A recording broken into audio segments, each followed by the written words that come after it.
여러분 안녕하십니까? 오늘 저는 여러분과 함께 요한 3서를 여행해 보고자 합니다. 전체 제목과 주제는 하나님께 속하라 라고 하는 제목으로 이렇게 좀 정했습니다. 여러분, 대통령들을 또 대통령들의 측근들을 여러 부분으로 표현을 했습니다. 우리 김영삼 대통령 같은 경우에는 그들의 측근을 상도동계 이렇게 표현하기도 했고요. 그의 이름에 이니셜을 써서 YS 사람 이렇게 표현하기도 했습니다. 김대중 전 대통령은 동교동계, 사저가 있었던 곳이 그랬기 때문에 그렇습니다. DJ 사람 그렇게 하기도 했고요. 그 다음에 또 어떤 때에는 친노, 친자를 붙이기도 했고 또 친박 혹은 진박 이렇게 붙이기도 했습니다. 여러분, 정치하는 사람이 대통령의 사람으로 불리는 것은 나쁘지 않습니다. 누구 대통령의 사람이라고 하는 것은 굉장한 측근이라는 뜻이거든요. 여러분, 신앙하는 우리가 재림신자가 하나님의 사람, 하나님께 속한 사람이 되면 참으로 좋을까요? 오늘은 저는 이 요한 3서에 있는 말씀을 가지고 하나님께 속한다는 의미에 대해서 또 하나님께 속하는 삶에 대해서 축복에 대해서 좀 살펴보고자 합니다.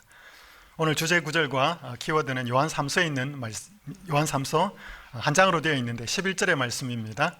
사랑하는 자여, 악한 것을 본받지 말고 선한 것을 본받으라.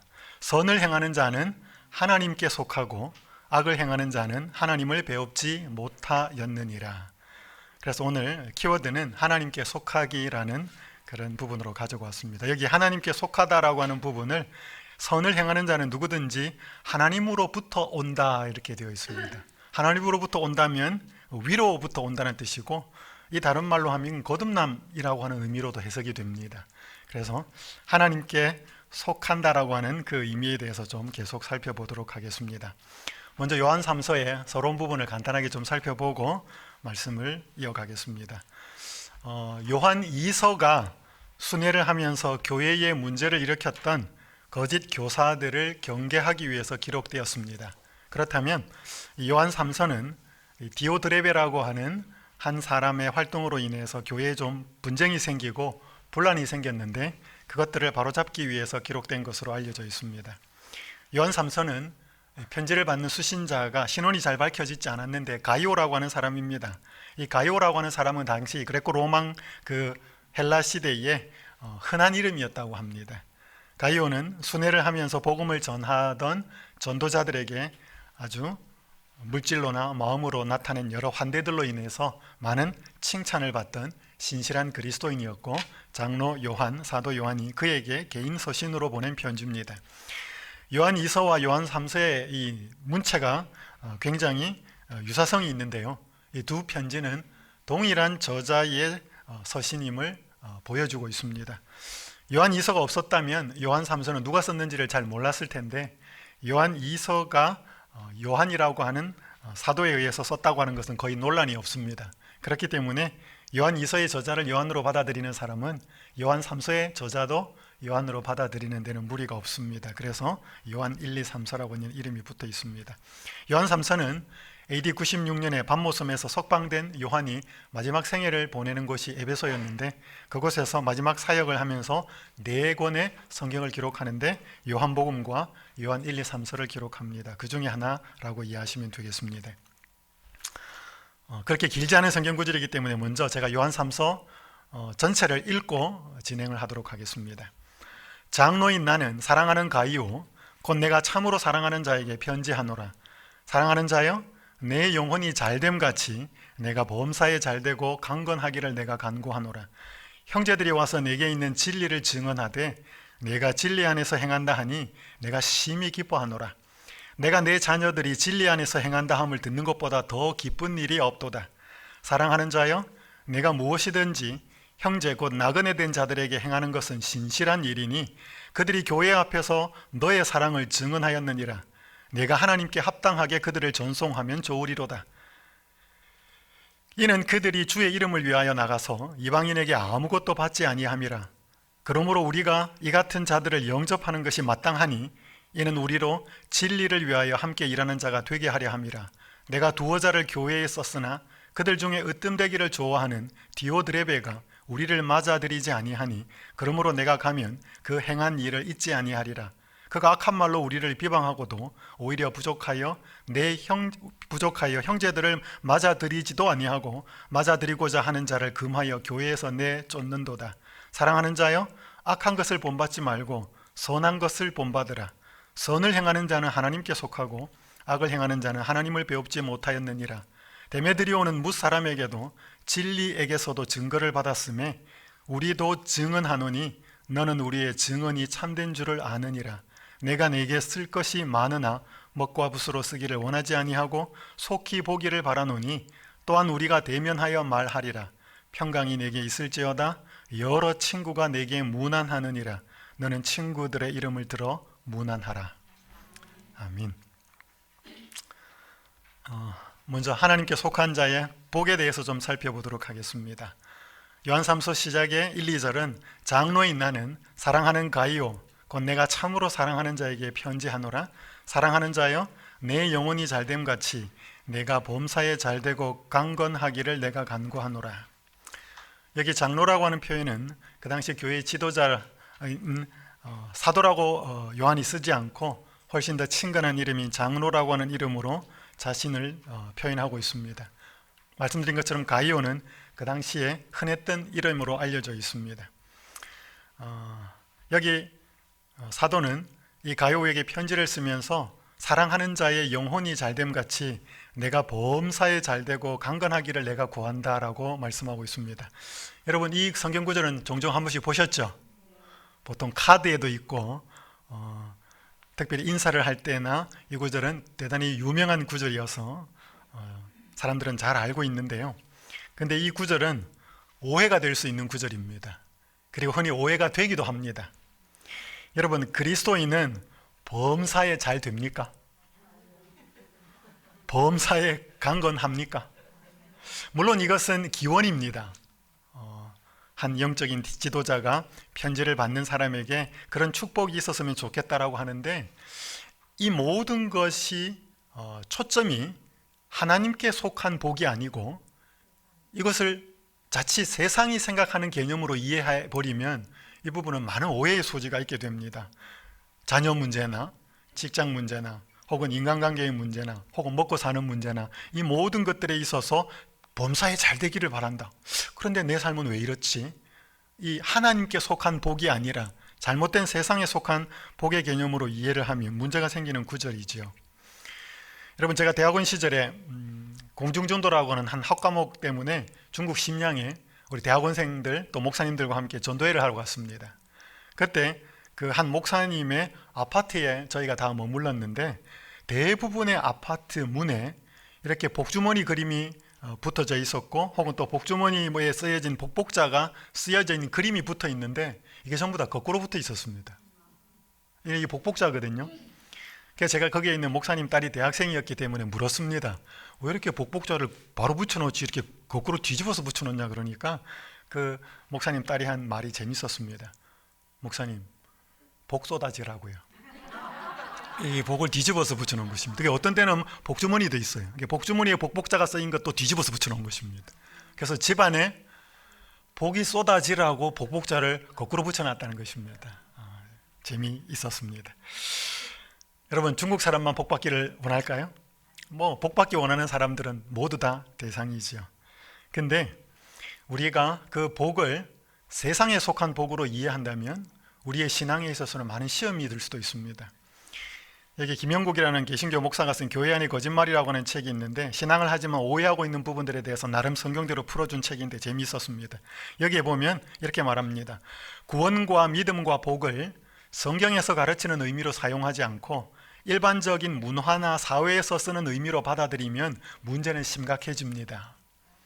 내 영혼이 잘 되기를 바란다, 내가 범사에 잘 되기를 바라고 강건하기를 바란다라고 하는 것을 우리가 일반적인 문화나 세상 사람들이 쓰는 의미로서 이해한다면 이건 심각한 문제가 생긴다는 것입니다. 왜냐하면 예수님께서 우리에게 주시고자 하는 복은 세상이 주는 복과는 좀 다르기 때문에 그렇습니다. 여기 고린도후서 4장 18절은 이렇게 말씀하지요. 우리가 주목하는 것은 보이는 것이 아니요 보이지 않는 것이니 보이는 것은 잠깐이요 보이지 않는 것은 영원함이라. 여러분 세상에 보이는 거 있죠? 안 보이는 것도 있습니까? 그죠? 보이는 것은 잠깐이고 오늘 우리 눈에 보이는 이 아름다운 것들, 좋은 것들이 다 잠시 후면 지나갈 겁니다. 그리고 보이지 않는 것이 새롭게 이루어질 거예요. 그것은 영원할 것이지요. 그래서 이 조정민 목사라는 분이 쓴 이 책에 보면 잘 사는 것 중요합니다. 바르게 사는 것은 더 중요합니다. 영원히 사는 것은 비교할 수 없이 중요합니다. 그런데 영원히 못 살면 어떻게 사는 것이 잘 살며 바르게 사는 것인지 참 기준을 알겠습니까? 여러분 이 조정민 씨 같은 경우에는 여러분 누구냐면 이번 9시 뉴스 데스크의 메인 앵커였던 사람입니다. 그래서 이 조정민 씨하고 입사 동기가 누구였는가 하면 정동영 씨입니다. 이 정동영 씨와 조정민 씨가 MBC 방송국의 입사 동기였는데 거의 둘 다 9시 MBC 뉴스 데스크의 메인 앵커가 되고 그 다음에 두 사람 다 정치권에서 콜을 받습니다. 근데 한 사람은 정치인이 되고 한 사람은 목사가 됩니다. 자세한 내용은 말씀드리기는 좀 시간이 없지만 어쨌든 간에 그의 생각은 여러분 사람이 어떤 사람에게 10년을 행복하게 해줄 수 있는 복이 있다면 아니면 50년을 행복하게 해줄 수 있는 복이 있다면 아니면 평생을 행복하게 해줄 수 있는 복이 있다면 아니면 영원을 행복하게 해줄 수 있는 복이 있다면 어느 게 진짜 복일까요? 그죠? 그래서 오늘 우리의 복이라고 하는 개념 속에 하나님의 주시는 복과 하나님께 속한 복에 대한 개념이 없으면 우리는 그저 이 땅에서 몇 년, 이 땅에서 얼마 동안 이제 그런 복으로 계속 오해를 할 수 있다는 것입니다. 여러분 제가 한 번은 재미있는 기사를 보게 되었는데요. 이집트 카이로 박물관에서 진귀한 보물들을 영국으로 옮겨서 전시회를 갖는다는 그런 기사였습니다. 그런데 그때 한 담당자가 이 카이로 박물관, 제가 카이로 박물관을 가봤는데 카이로 박물관에 미라들이 많거든요. 이 미라들을 영국 일의 대형 박물관에다가 옮겨가지고 전시를 하려고 계획을 했는데 이 미라를 실어서 비행기에 실어서 영국으로 보내야 되는데 이 미라를 어떤 항목으로 비행기에 실어서 보내야 되는지가 고민이 되었습니다. 한 번도 보내본 적이 없기 때문에. 이게 무생물도 아니고 그렇다고 해서 생물도 아니고 사람도 아니고 그래서 이걸 화물칸에 실어야 되는지 이거 어떻게 갖고 와야 되는지를 고민을 합니다. 그러다가 이 사람이 고민을 하면서 내린 끝에 이걸 무슨 항목으로 보내는가 하면 건어물 항목으로 보냅니다. 여러분 건어물이 뭐예요? 명태, 오징어, 말린 거잖아요. 건어물이라고 하는 이름으로 이 항목을 써서 보냅니다. 여러분 만약에 모세가 잘 나갔던 애굽의 파라오 왕이 되었더라면 그래서 이렇게 미라가 되어가지고 어디 한 군데 있었다 그러면 혹시 비행기에 실려가지고 건어물이라는 항목으로 어디에 전시대로 갔을는지도 모릅니다. 그러나 모세는 지금 하늘에 있지요. 영원한 생명을 누리고 있습니다. 세상의 복을 거부하고 하나님께 속한 복을 더 중요시했기 때문이었습니다. 그래서 우리가 오늘 가이오에게 보낸 이 사도 요한의 그 복에 대한 개념을 전체적인 어떤 하나님께 속한 복의 의미로 좀 보실 수 있으면 좋겠습니다. 두 번째는 하나님께 속한 삶에 대해서 좀 살펴보죠.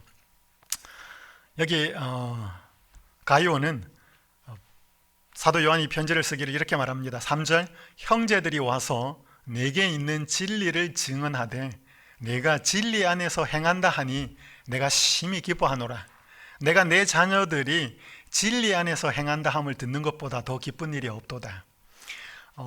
사람들이 이 사도 요한에게 증언하기를 이 가이오에 대해서 이야기를 하는데 가이오가 진리를 갖고 있다고 증언을 한 것입니다. 너에게 있는 진리를 증언하되.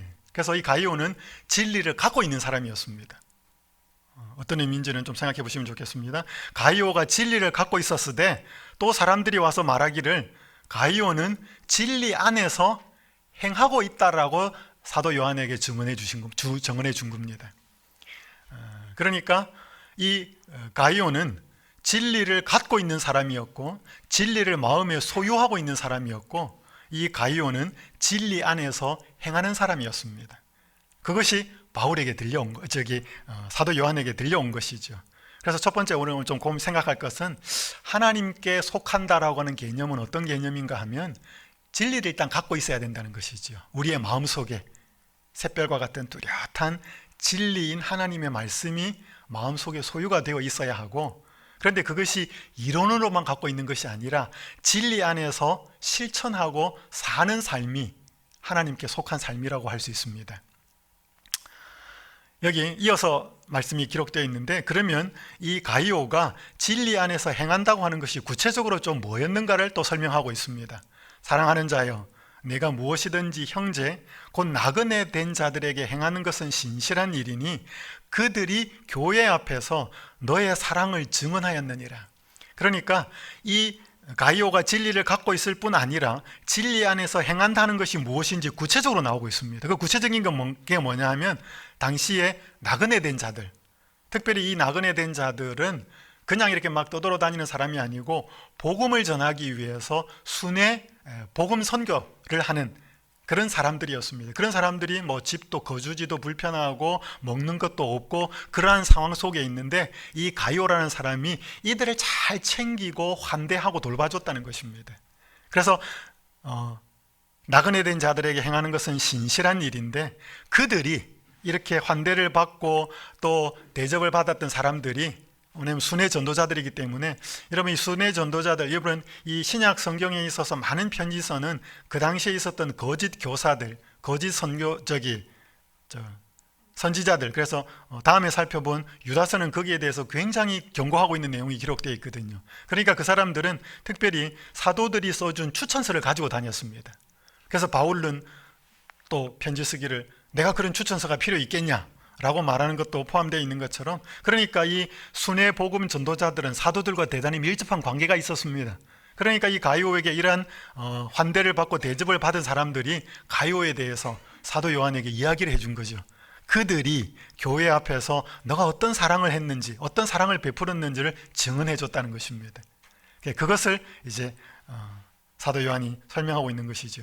내가 하나님께 합당하게 그들을 전송하면 좋으리로다. 그래서 그들에게 한 것이 하나님께 합당하게 행한 것이라고 말씀하고 있고요.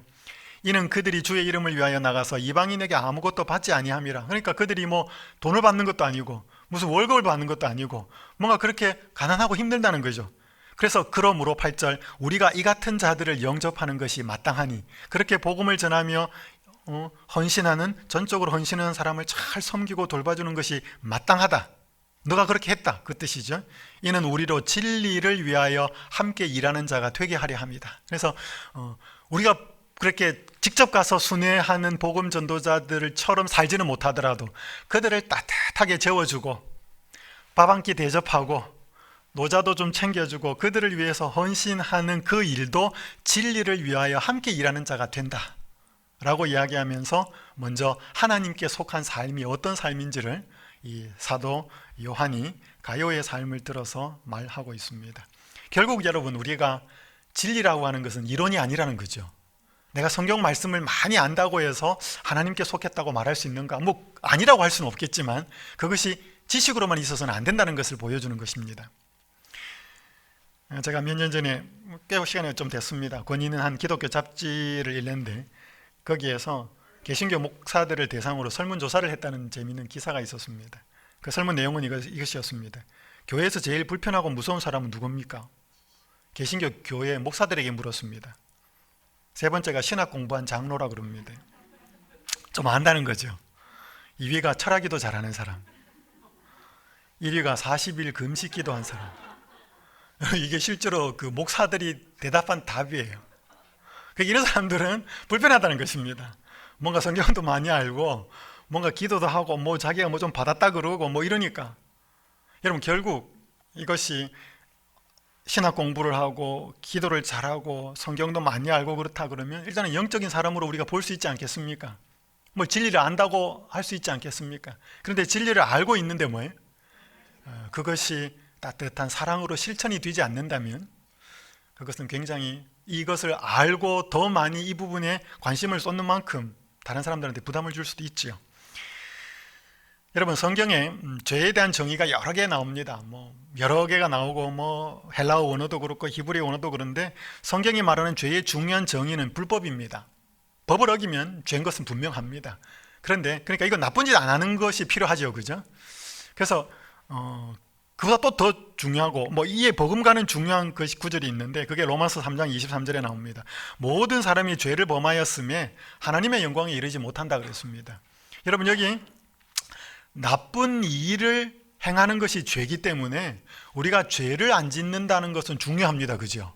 하나님으로부터 나온 사람은 죄를 안 짓는다고 요한일서에도 말하고 있는데, 근데 그것 못지않게 또 중요한 것은 모든 사람이 죄를 범하였다라고, 이 범하다라는 단어가 하마르타노라고 하는 단어인데, 범죄하다는 뜻이고요.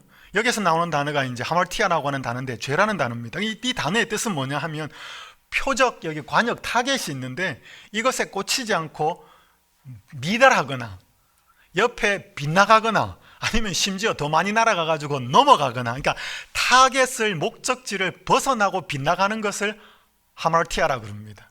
하마르타노라고 하는 동사고요. 그러니까 여러분, 표적에서, 목적지에서 빗나가고 못 미치고 넘어가고 하는 것들이 다 뭐라는 거냐면 죄라는 것입니다. 그러니까 여러분, 우리는 성경에 하나님께서 분명한 표준을 주셨습니다. 그래서 우리가 하나님에게 율법사가 와서 예수님에게 어떻게 하여 선한 선생님 영생을 얻겠습니까 하니까 예수님이 네가 율법을 어떻게 읽느냐 그랬거든요. 그때 사람이 뭐라고 대답하는가 하면 마음과 목숨과 뜻을 다하여 주 너의 하나님 사랑하고 내 이웃을 내 몸처럼 사랑하는 것이다, 그렇게 말하니까 너 대답이 옳도다 그랬습니다. 그래서 여러분, 그게 토라든지 구약 성경 전체든지 하나님께서 그 성경을 주셔가지고 사람들이 읽고 깨달았을 때 어떤 중요한 목적을 깨달아야 되고 표준을 깨닫게 되는가 하면 마음과 목숨과 뜻을 다하여 하나님 사랑하고 이웃을 내 몸처럼 사랑하게 되는 것이 성경이 주어진 목적이에요. 여러분, 그렇지 않겠습니까? 여러분, 삼육학교가 세워졌습니다. 선생님들이 열심히 채플도 하고 잘 가르쳐가지고 졸업할 때 어떤 학생을 사회에 배출을 시켜놓으면 그 삼육교육이 성공한 것이겠습니까? 그 학생들이 마음과 목숨과 뜻을 다하여 하나님 사랑하고 이웃을 내 몸처럼 사랑하는 학생으로 사회에 나갈 수 있다면 그 삼육교육 성공한 거 아니겠습니까?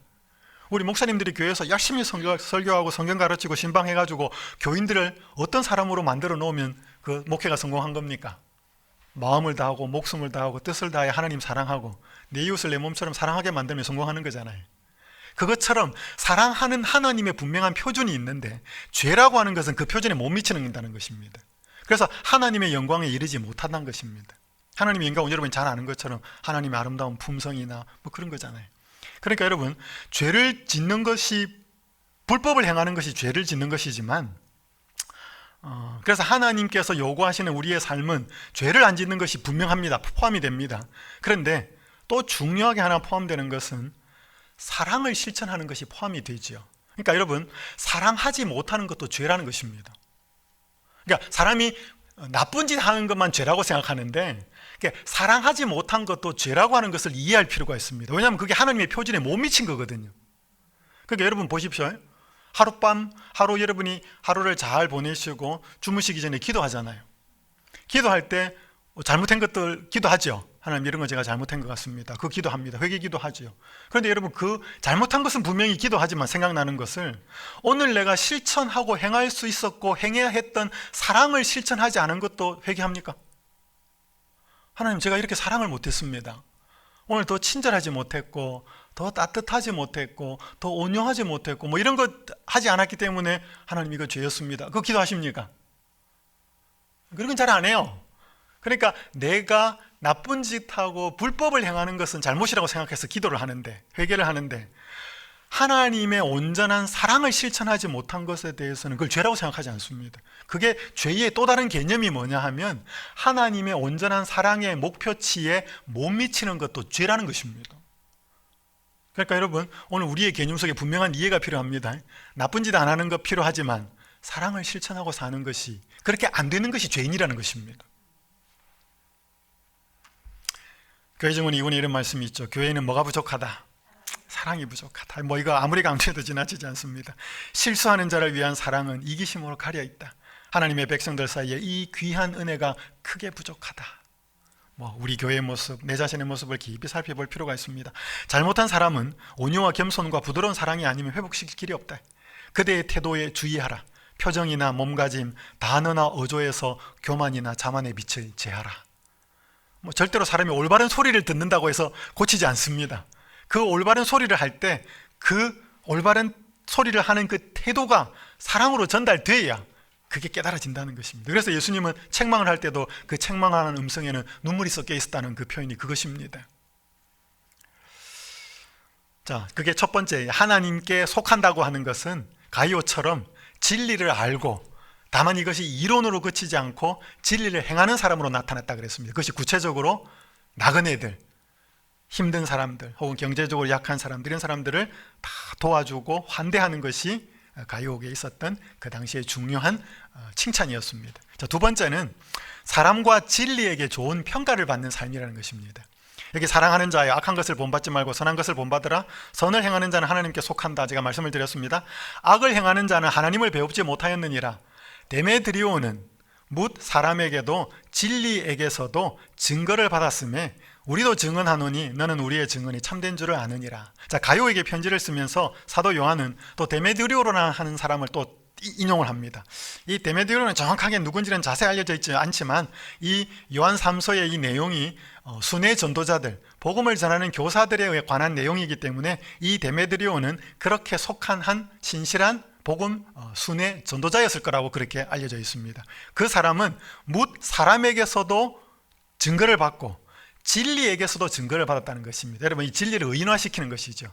사람들한테 칭찬받고 인정도 받았고 진리에게서도 인정을 받았다는 것입니다. 그러면 진리를 아는 사람이고 진리를 실천하는 사람이었겠지요. 그래서 오늘 하나님께 속한 삶이라고 하는 것은 사람과 진리에게, 여러분, 우리가 만약에 사람에게만 좋은 평가를 받는다 그러면 그거는 하나님께 속한 삶이 아닐 수도 있습니다. 여러분, 그렇죠, 그죠? 왜냐하면 그들이 좋아하고 원하는 대로 바른 소리보다는 그들에게 맞춰주면 사람들한테는 싫은 소리 안 듣습니다. 그러나 진리는 그걸 원치 않죠. 그래서 사람과 진리에게 동일하게 좋은 평가를 받고 있다면 그건 하나님에 속한 사람 맞을까요? 그렇죠? 뭐 진리에게 좋은 평가를 받는다면 하나님께 좋은 평가를 받는 사람이라고 우리는 그렇게 표현할 수도 있을 것입니다. 엘렌 화이트 1915년 7월에 87세로 세상을 떠납니다. 그때 뉴욕 주간지였던 더 인디펜던트가 그녀의 삶과 그녀의 사업과 살아왔던 것에 대해서 칼럼을 기재하는데 그 칼럼 기재 일부가 이랬습니다. 엘렌 화이트는 자신의 신조와 계시에 있어서 절대적으로 정직했다.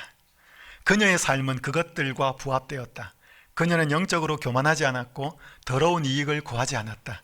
그녀는 여선지자로 가치 있는 삶을 살며 그러한 일을 하였다. 미국의 정신을 계승하는 가장 훌륭한 삶이었다. 여러분, 이게 일반 그 당시 세상에 있는 주간지의 기사였습니다. 엘렌 화이트가 세상을 떠났을 때 어떤 평가를 받았어요?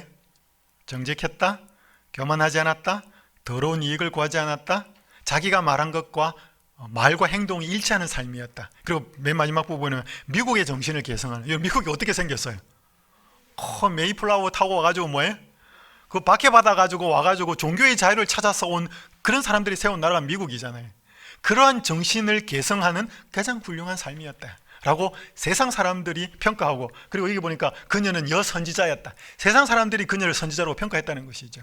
좋은 평가를 받았다는 것입니다. 여러분, 우리가 사람에게만 이런 평가를 받으면 안 좋을 수 있겠지만 사람과 진리에게서 같이 이 평가를 받을 필요가 있겠습니까? 그런 사람들은 하나님께 속한 사람들이라는 것이지요.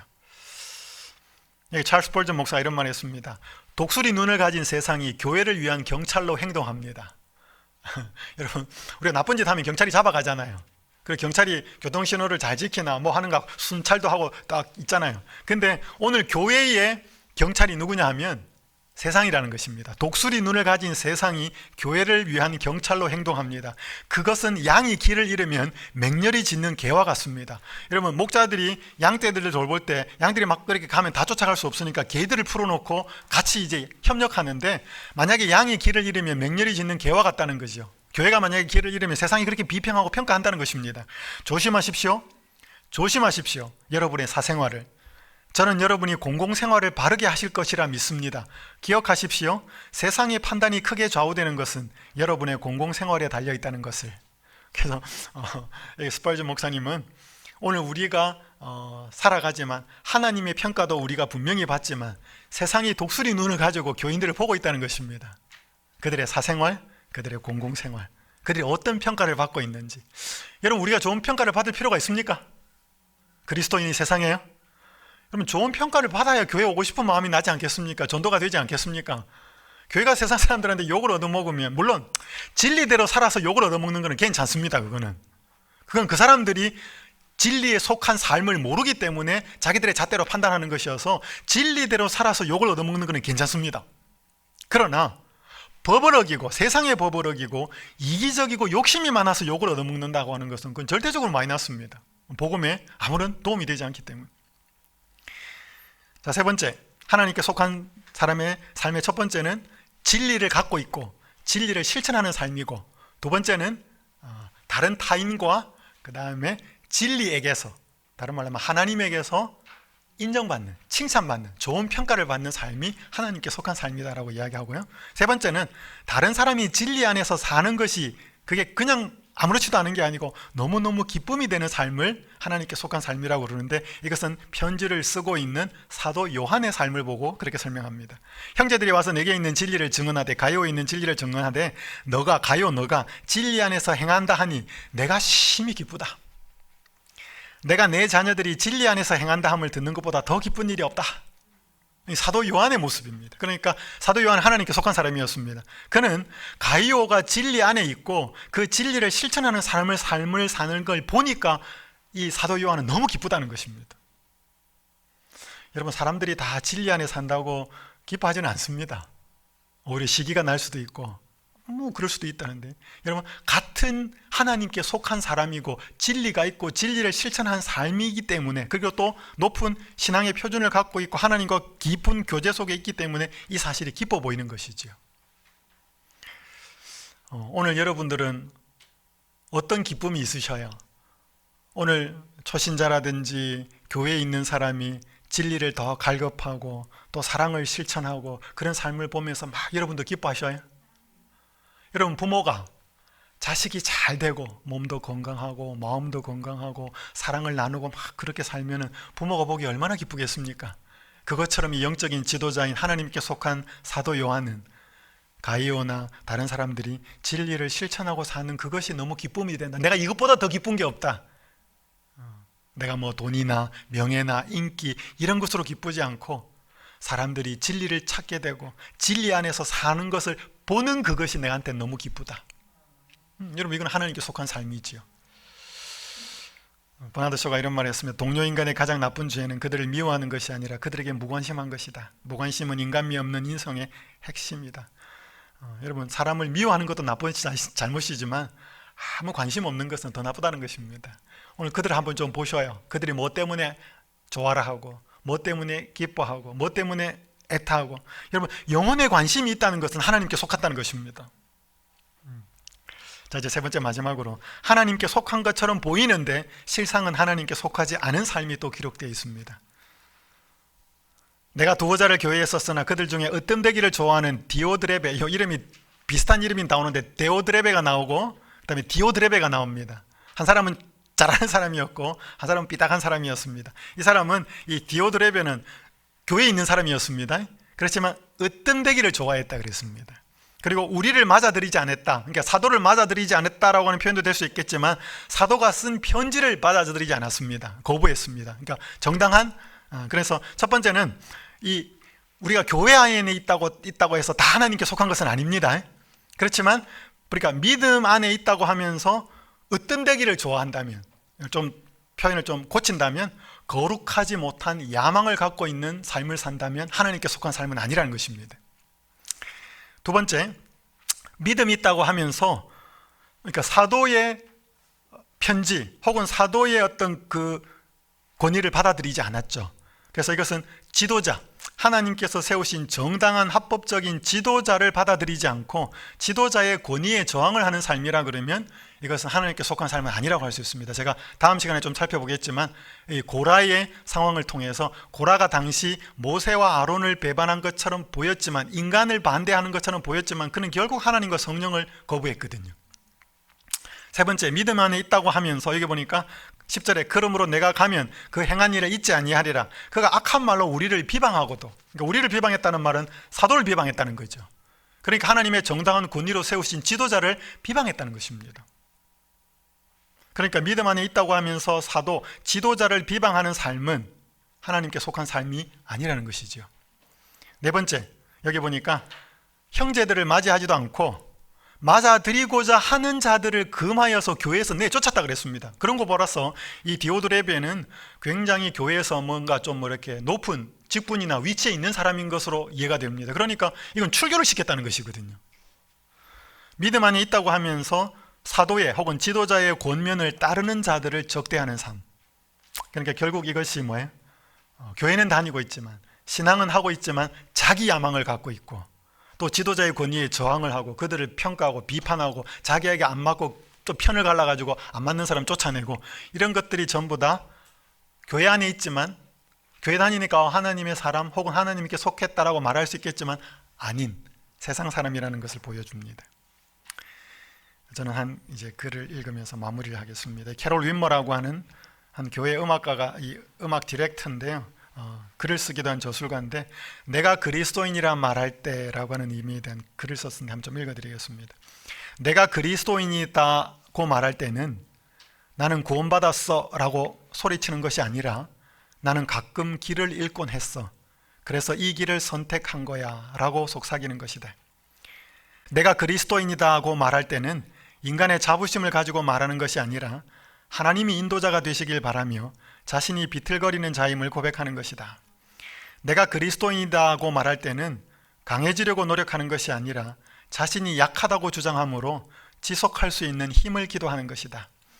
내가 그리스도인이다고 말할 때는 성공을 자랑하는 것이 아니라 자신이 실패했고 진 빚을 다 갚을 수가 없다고 인정하는 것이다. 내가 그리스도인이다고 말할 때는 모든 것을 안다고 생각하는 것이 아니라 겸손하게 가르침을 구하는 나의 혼란을 시인하는 것이다. 내가 그리스도인이다고 말할 때는 완전하다고 주장하는 것이 아니라 나의 결점이 너무 많이 보이지만 하나님은 내가 가치 있는 존재라고 믿으신다. 내가 그리스도인이다고 말할 때는 삶의 고통을 여전히 느끼고 있으며 내 몫의 가슴앓이를 하고 있어 하나님의 이름을 찾는 것이다.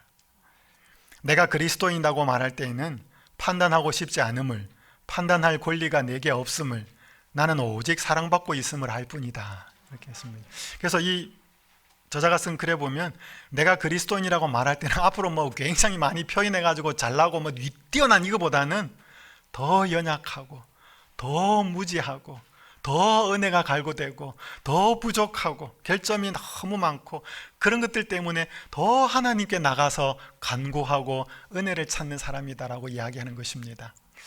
오늘 저는 여러분들과 이 요한 3서를 통해서 사도 요한이, 여기 지금 인물이 4명 나오거든요. 사도 요한이 이 가이오에게 보낸 편지, 그 당시 순회 전도자들을 합당하게 대한 그들의 모습을 보면서 선을 행하는 자는 하나님께 속한다, 악을 행하는 자는 하나님을 배우지 못하였다 라고 이야기하면서 이 편지를 받는 사람들이 하나님께 계속 속하여 있기를 바라는 마음으로 쓴 것입니다. 요한 3서를 이제 나중에 여러분들이 스스로 한번 읽어보시고 여행을 떠나실 때, 학습형 미션은요, 성경에 나와 있는, 요한복음은 아니겠습니다만은, 요한 3서는 아니겠지만, 여러분 성경에 나와 있는 복이라는 단어를 한번 찾아서 한번 읽어보시면 좋겠습니다. 하나님이 사람에게 주시기 원하시는 복이 어떤 것인지. 여러분 그 요한계시록에도 보면 7개의 복이 나오거든요. 뭐 옷을 어떻게 입고 예언의 말씀을 듣고 지키고 어떻게 하는 자는 복이 있다, 때가 가깝다. 그래서 성경의 복, 또 의를 위하여 핍박을 받는 자는 복이 있다. 그러니까 여러분 성경에 복이 있다, 복 주겠다 하는 어떤 그런 부분들을 다 한번 찾아서 읽어보시면, 복이라는 단어를 찾아보시면 하나님이 주시고자 하는 복에 대한 개념이 잡힙니다. 그렇다면 그것이 말하는, 우리가 말하는 일반적인 문화나 사회 사람들이 생각하는 복 혹은 축복, 그것과는 다를 것이라는 것입니다. 그래서 우리가 하나님이 주시는 복에 대한 정확한 개념을 가지고 있어야 하나님을 오해하지 않고 신앙을 오해하지 않게 됩니다. 두 번째는 하나님께 속하기라고 하는 것으로 제가 오늘 키워드를 말씀을 드렸는데, 요한 3서를 읽으면서 여기 4사람이 등장합니다. 사도 요한, 가이오, 디오드레베, 데메드리오. 이름 2사람은 헷갈립니다. 이 사람들의 모습을 보면서 뭘 잘하고 뭘 못하고 있는지, 어떻게 했을 때 하나님께 속했고 어떻게 했을 때 하나님께 속한 형식처럼 보였지만 결국 하나님께 속하지 않았는지를 한번 살펴보면 좋겠습니다. 생활 미션을 드리면, 요한 3서에 나오는 4사람과 자신을 비교해 보면서 자신의 삶을 한번 좀 돌아보시면 좋겠습니다. 그냥 담고 싶은 것은 뭔지, 버리고 싶은 부분이 뭔지를 기록해 놓고 우리도 한번 실천해 봤으면 좋겠습니다. 예를 들어서 내가 진리 안에 있나? 그럼 나는 진리를 갖고 있으면서 정말 주변에 필요한 사람들에게 실천하고 있나? 예를 들어서 여러분 어디 멀리 천명성교사를 가는 청년이 있으면, 아니면 혹시 그 해외 선교지에 있는 사람이 있으면 그분을 위해서 기도하는 시간 갖고, 그분을 위해서 조그만 헌금이라도 보낼 수 있고, 여러분 이 말씀을 배웠으면 말 그대로 사랑을 실천하는 부분이 이 네 사람의 삶을 살펴보면서 우리가 어떻게 하나님께 속하는 삶을 살 수 있는지를 실천해 볼 수 있으면 좋겠습니다.